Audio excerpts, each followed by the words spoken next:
Now we're gonna do a specific glute engagement. The glute is very important. So remember the phrase, recruit your glute. That's always important. It helps to coordinate the entire back of your body and keep your spine stable and keep your hips healthy and get your walking pattern really efficient so that you have a nice big stride. And a lot of times when our hips don't quite work right, or they get tight, or we sit too much, our glutes don't really want to work very well for us. So we're going to try and correct that.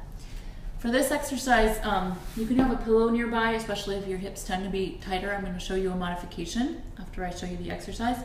You're going to put your forehead on your hands. I like to stack my hands and place my forehead down.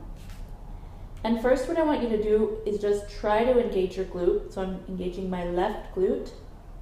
And then I'm going to lift my leg up off the floor, just a very small amount, an inch or so. Then I'm going to lower it, and then I relax. I'll do the other side. Right glute engages, lift the leg, bring it down, and relax. Left side, lift, lower, and relax. Right glute engages, lift, lower, and relax. So what you want to be careful of is that as you engage the glute and lift the leg, you're not leveraging off the opposite side by kind of pushing with the other knee into the ground. You want to feel that your pelvis just stays really facing the floor. So whatever you feel of your pelvis on the floor when you start, that stays the same as your leg lifts. And if this is hard for you, there's a few things you can try.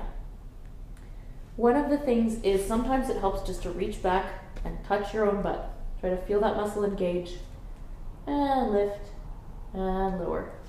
The tactile feedback you can get out of that can help your body to connect this really well.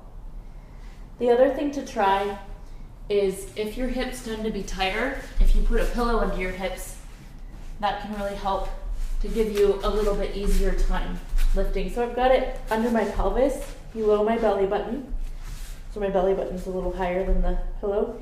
And that just gives me a different angle to work from. So if the fronts of my hips are tight, that'll kind of help to quiet everything down. If you feel like you can't isolate your leg or lift it without pressing off of the opposite thigh, just try with the pillow and it can really help. Another thing you can try is a little pulse with your leg. So you bend your knee a little less than 90 degrees, and then I try to do just like a little tiny pulse towards the ceiling.